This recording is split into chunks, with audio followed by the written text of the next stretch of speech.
तो एक कण की कुल ऊर्जा और रेखीय संवेग, इससे संबंधित बातें हम लोगों ने किया। कुल ऊर्जा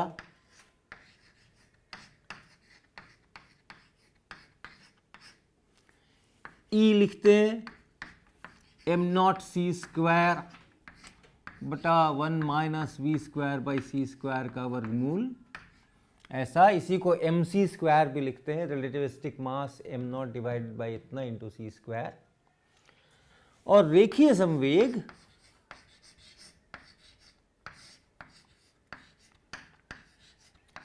इसको P लिखते हैं और ये एम नॉट वी बटा square root 1 minus we square by C square. अब अगर आप एक राशि की गणना करें ई स्क्वायर और माइनस पी स्क्वायर सी स्क्वायर, इसकी गणना करें, किसी कण की कुल ऊर्जा का वर्ग, उसका रेखीय संवेग उसका वर्ग, और फिर स्पीड ऑफ लाइट वैक्यूम में उसका वर्ग, इसकी आप गणना करें और देखें क्या मिलता है। तो इसको अगर हम लोग लिखते हैं ई का स्क्वायर अर्थात इसका स्क्वायर, तो एम नॉट स्क्वायर सी फोर बटा 1 minus we square by C square, ये है कैपिटल ई, ये का स्क्वायर, ये इतना, और माइनस पी का स्क्वायर यानी इसका स्क्वायर, तो एम नॉट स्क्वायर वी का स्क्वायर बटा 1 minus we square by C square, ये इतना, और इस पूरे को सी स्क्वायर से और गुना करना है यहाँ पर, ऐसा। तो इसको अगर हम इसका लघुत्तम ले लें, इसके जो दोनों हर हैं 1 minus we square by C square, ये यहाँ पे, और यहाँ आता है एम नॉट स्क्वायर सी फोर और माइनस एम नॉट स्क्वायर और फिर v का स्क्वायर और फिर इस c का स्क्वायर, और इसमें से आप एम नॉट स्क्वायर और c स्क्वायर को कॉमन बाहर निकाल लें, M naught square c square, तो इसको अगर हम कॉमन बाहर निकाल लेते हैं तो यहाँ आता है 1 और माइनस यहाँ आता है एम नॉट स्क्वायर और c स्क्वायर को निकालेंगे तो यहाँ पर आएगा c का स्क्वायर और यहाँ पे आएगा v का स्क्वायर,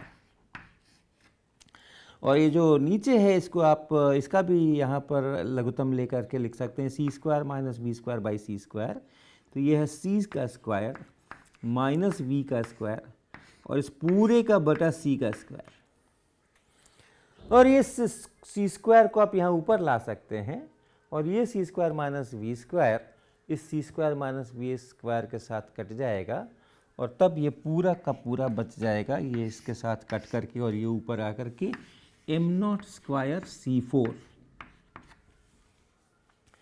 तो कुल ऊर्जा का स्क्वायर ई स्क्वायर माइनस रेखीय संवेग का square into C square, E square minus P square सी स्क्वायर करें किसी कण के लिए तो वो इतना आता है, ई square is equal to p square, या पहले ऐसे ही लिखें, e square minus P square सी स्क्वायर बराबर एम नॉट स्क्वायर सी फोर।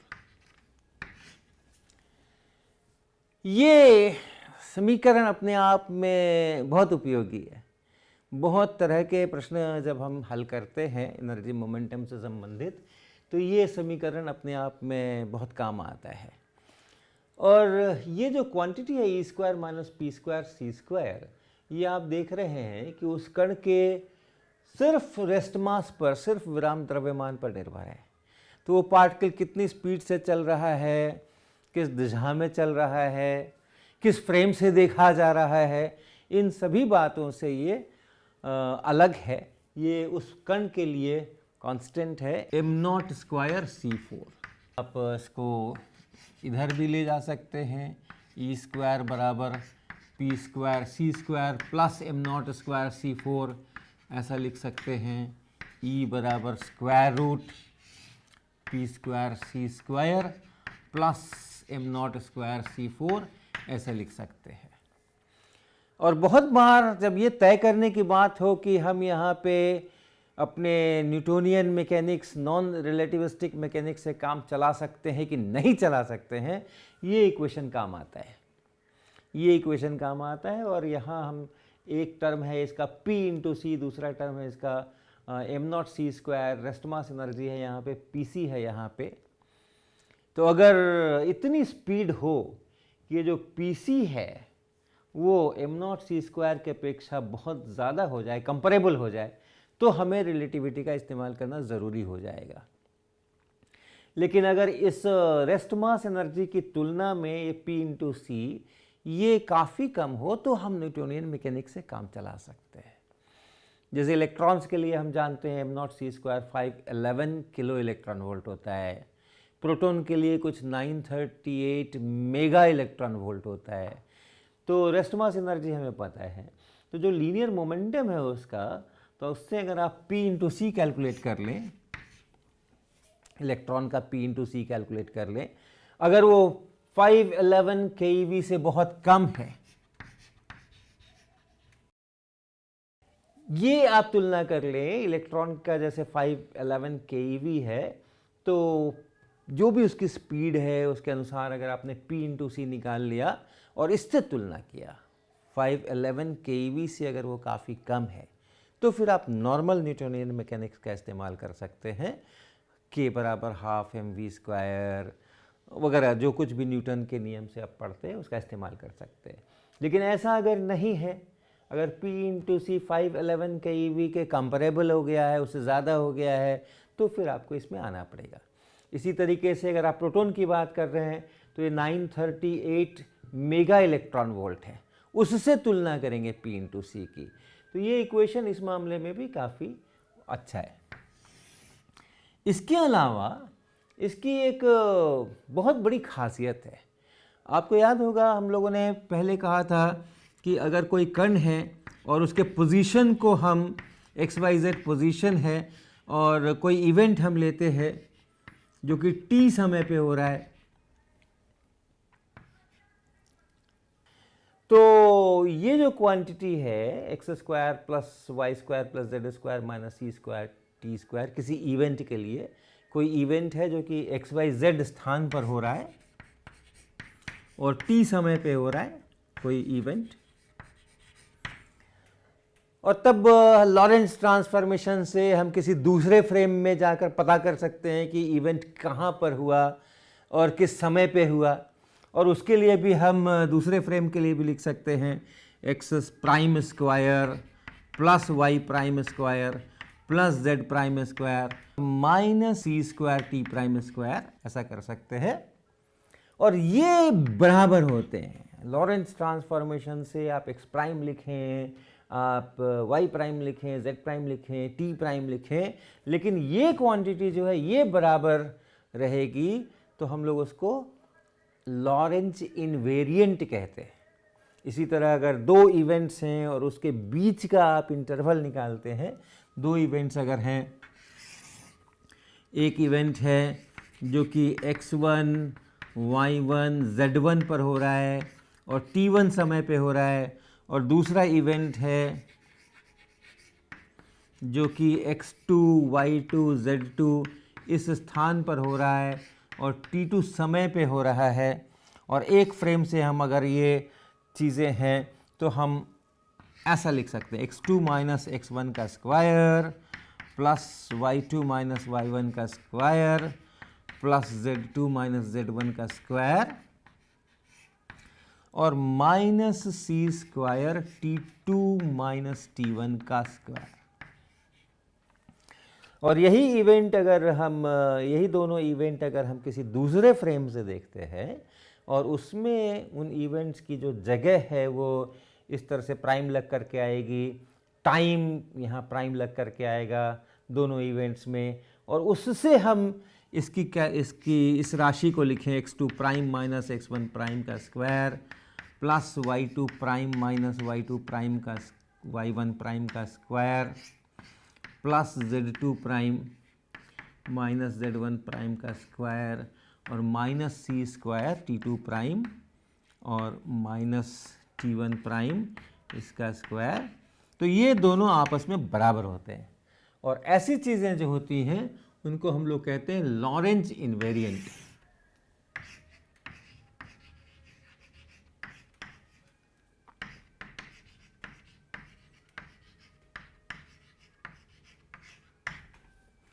जो फ्रेम बदलने से नहीं बदलती।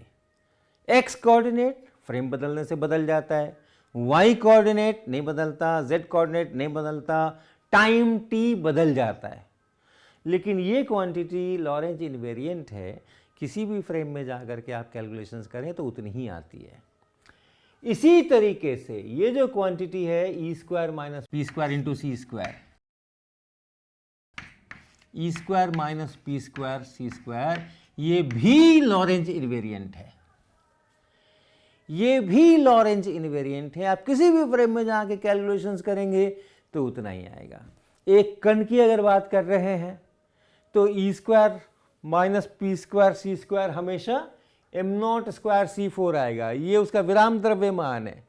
पार्टिकल का विराम द्रव्यमान तो निश्चित रहता है, जैसे इलेक्ट्रॉन का विराम द्रव्यमान निश्चित है, प्रोटॉन का विराम द्रव्यमान निश्चित है। जो उसका आपेक्षिक द्रव्यमान है, रिलेटिविस्टिक मास है, वो स्पीड के साथ बदलता है, लेकिन विराम द्रव्यमान एम नॉट तो फिक्स ही रहता है। तो इसलिए एम नॉट स्क्वायर सी 4, ये तो किसी भी फ्रेम में जाकर उस कण का कुल ऊर्जा लिखें, आप उसका कुल रेखीय संवेग लिखें, ये कैलकुलेट करें तो इतना ही आना है। तो ये लॉरेंज इनवेरिएंट है।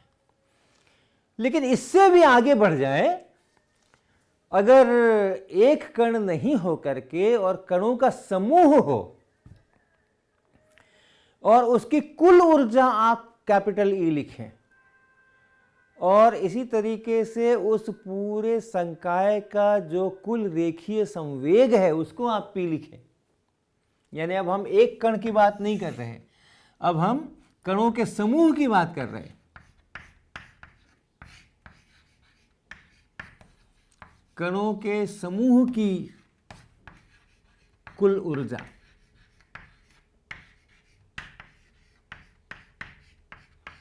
ये अगर कैपिटल ई है और कणों के समूह की का रेखीय संवेग, कुल रेखीय संवेग, ये अगर पी है, जितने कण हैं सबके रेखीय संवेगों को आपस में जोड़ दें, उनका वेक्टर कैरेक्टर ध्यान में रखते हुए, और कुल संवेग लिखें पूरे निकाय का, पूरे समूह का, वो पी है। और उससे आप इसकी गणना करें E square minus P square सी स्क्वायर की, तो वो एम नॉट स्क्वायर सी 4 नहीं आने वाला है, क्योंकि एक कण नहीं है। वो भी लॉरेंज इनवेरिएंट है। अगर आप फ्रेम चेंज करेंगे और दूसरे फ्रेम में से देखेंगे तो हर पार्टिकल का जो रेखीय संवेग है वो कुछ और मिल सकता है, हर पार्टिकल की कुल ऊर्जा कुछ और मिल सकती है, और उस कुल ऊर्जा को लेकर के और कुल रेखीय संवेग को लेकर के आप ई स्क्वायर माइनस पी स्क्वायर सी स्क्वायर करेंगे तो वो भी लॉरेंज इनवेरिएंट है। उसका भी मान नहीं बदलेगा, उतना ही आएगा। ये बड़े मज़े की बात है, और इसीलिए ये जो राशि है ये बहुत महत्वपूर्ण राशि बनती है। तो एक हम उदाहरण लेते हैं और देखते हैं कि किस प्रकार से ये समूह के लिए ये लॉरेंज इनवेरिएंट है। तो हम एक साधारण सा उदाहरण लेते हैं। दो कणों की हम बात करेंगे, दो कणों के समूह की बात करेंगे। एक कण मान लें उसका विराम द्रव्यमान कैपिटल एम नॉट है, दूसरे का विराम द्रव्यमान स्मॉल एम नॉट है, और एक रेस्ट में है और दूसरा चल रहा है। तो ये रेस्ट में ले लें, इसको रेस्ट में ले लें, और इस दूसरे वाले को v वेग से इस ओर चला दें। बाद में टक्कर करेगा, टक्कर के बाद कुछ होगा, लेकिन हम टक्कर के पहले ही की परिस्थितियों की चर्चा कर रहे हैं। तो अब इस फ्रेम से, जहाँ से हमने ये सारा चित्र बनाया है, उस फ्रेम से अगर हम देखें तो इस फ्रेम से, इसको एस फ्रेम कह सकते हैं हम, आप कुल ऊर्जा लिखें, किसकी? समूह की। दोनों कणों का मिला करके जो समूह है उसकी कुल ऊर्जा लिखें, तो क्या लिखेंगे? ई पहले की कुल ऊर्जा, तो m0 विराम द्रव्यमान है और v उसका वेग है, तो जो कैपिटल ई कुल ऊर्जा इस पार्टिकल के, इस कण की लिखेंगे हम, वो होगा m0 c स्क्वायर और बटा square root 1 minus we square by C square. ये इसकी कुल ऊर्जा हुई mc स्क्वायर, जहाँ m रिलेटिविस्टिक मास है और ये रिलेटिविस्टिक मास है। और इसकी जो ऊर्जा है दूसरे पार्टिकल की, वो है m0 c स्क्वायर, क्योंकि इसमें तो वेलोसिटी नहीं है, तो जो वेलोसिटी नहीं है तो काइनेटिक एनर्जी नहीं है, और जो कुल ऊर्जा है और जो विराम द्रव्यमान ऊर्जा है वो एक ही है, इसलिए ये m0 c स्क्वायर। v बराबर 0 है, यहाँ आप रख भी सकते हैं, v बराबर 0 रख देंगे तो केवल रेस्ट मास ही एनर्जी निकल करके आएगी। और कुल रेखीय संवेग लिखें, कुल रेखीय संवेग, ये है कुल रेखीय संवेग, ये भी हम समूह का ही लिखने वाले हैं, ये भी हम दोनों कणों का जो समूह है उसी का लिखने वाले हैं। तो इसका जो रेखीय संवेग है वो है m0 v बटा square root 1 minus we square by C square और प्लस 0, क्योंकि दूसरा कण तो विराम अवस्था में है और इसलिए उसका रेखीय संवेग 0 है, तो समूह का जो रेखीय संवेग है वो भी पहले कण के रेखीय संवेग के ही बराबर है। अब कैलकुलेशन करें, E square minus P square सी स्क्वायर, ई का स्क्वायर करें, इस पूरे का स्क्वायर करें, m0 c स्क्वायर बटा square root 1 minus we square by C square और plus m0 c square plus small m0 c square, और इस पूरे का स्क्वायर करें तो ये बना कैपिटल ई का स्क्वायर, इस कैपिटल ई का स्क्वायर माइनस पी का स्क्वायर अर्थात m0 स्क्वायर v का स्क्वायर और 1 minus we square by C square, ये p का स्क्वायर हुआ और उसको c स्क्वायर से और गुणा कर दें तो ये इतना। तो अब इसको थोड़ा सरल करें, तो इस भाग को खोलें a plus B whole square के सूत्र से, तो इसका स्क्वायर अर्थात m0 स्क्वायर c4 और बटा 1 माइनस वी स्क्वायर बटा सी स्क्वायर, ये इतना, प्लस इसका स्क्वायर अर्थात प्लस m0 स्क्वायर और c4, और फिर cross term 2 into plus 2 into ये टर्म गुना ये टर्म गुना कर दें, m0 capital m0 small m0, फिर c स्क्वायर और c स्क्वायर का c टू दी पावर 4 और बटा ये square root 1 minus we square by C square. ये पहले पार्ट, इतना पार्ट हुआ, ये इसका स्क्वायर प्लस इसका स्क्वायर प्लस 2 टाइम्स ये गुना ये m0 into m0 C square into C square और ये minus m0 square v square सी स्क्वायर बटा 1 minus we square by C square. अब इन दोनों टर्म्स का देखें आप, इसका और इसका देखें, इसका और इसका डिनोमिनेटर एक ही है, इसका इसका हर एक ही है, और इसलिए उन दोनों को एक साथ अगर लिखेंगे तो ये होगा 1 minus we square by C square, नीचे यहाँ पर ये है capital m0 square c to the power 4 और माइनस v का स्क्वायर c का स्क्वायर, इन दोनों को एक साथ लिख दिया। उसके बाद जो बच गया उसको यहाँ लिख लेते हैं, m0 square c4 plus 2 m0 c4 और बटा square root 1 minus we square by C square, ऐसा m नॉट स्क्वायर।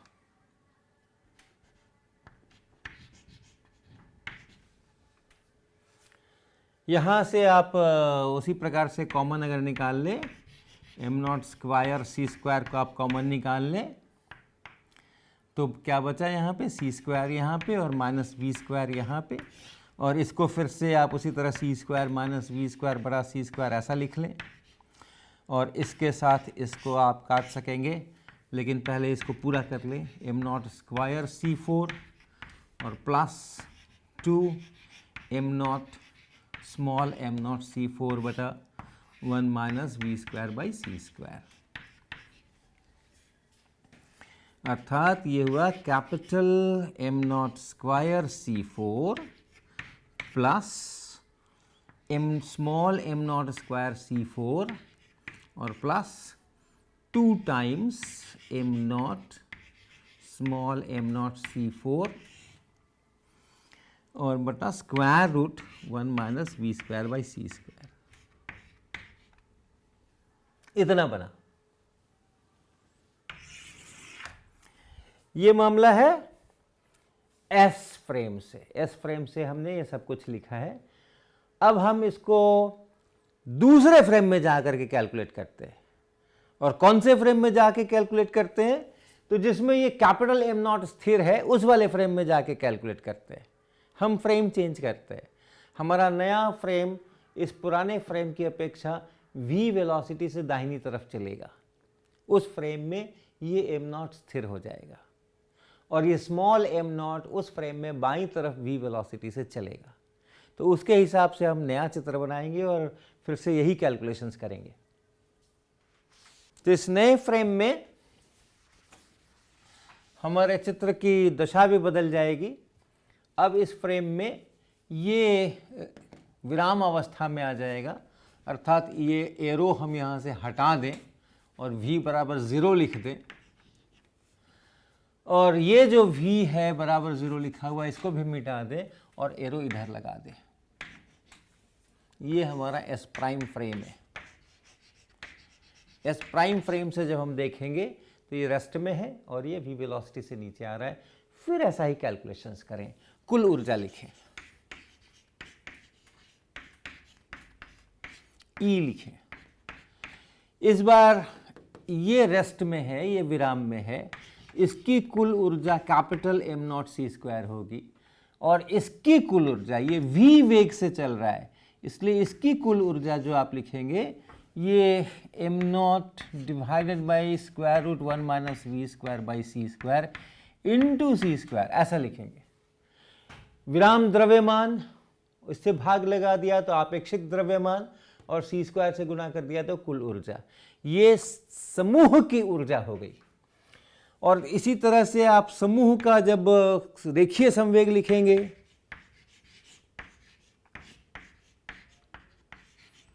रेखीय संवेग जब आप P लिखेंगे तो इस बार इसका रेखीय संवेग 0 होगा और इसका रेखीय संवेग m नॉट v और बटा square root 1 minus we square by C square ऐसा आएगा।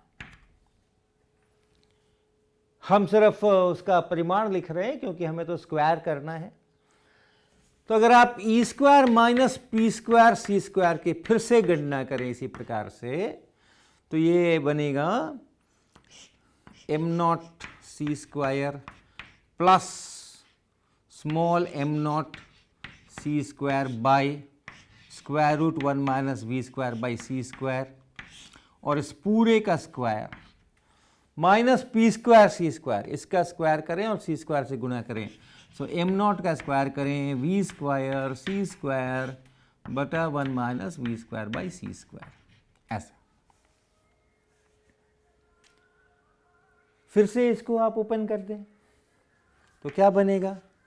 पहले का square M naught square C to पे पावर 4 प्लस दूसरे का square small M naught square C पे पावर 4 और बटा 1 minus we square by C square और फिर 2 इंटू इसका गुना करें capital M naught into small M naught into C पर पावर 4 और बटा square root 1 minus we square by C square, और इसमें से घटाना है ये M naught square V square सी स्क्वायर और 1 minus we square by C square, ऐसा। और अब आप इन दोनों को देखें, इसको और इसको देखें, इनके हर समान हैं और इसलिए हम इनको अलग से इनकी गणना करेंगे। एम नॉट स्क्वायर सी 4 इसको लिख डालें plus 2 M naught small M naught C 4 square root 1 minus we square by C square, और इनका हर बराबर होगा 1 minus we square by C square. और अंश में देखें M naught square C 4 M naught square सी स्क्वायर वी स्क्वायर, तो आप स्मॉल एम नॉट स्क्वायर और सी स्क्वायर इसको कॉमन ले लें, तो यहाँ बचेगा सी स्क्वायर और यहाँ बचेगा माइनस वी स्क्वायर। और फिर से आप इस नीचे वाले को आप यहाँ सी स्क्वायर करेंगे, C square minus we square करेंगे, इसको आप कैंसिल करेंगे, सी स्क्वायर ऊपर आएगा, एम नॉट स्क्वायर सी 4 बचेगा।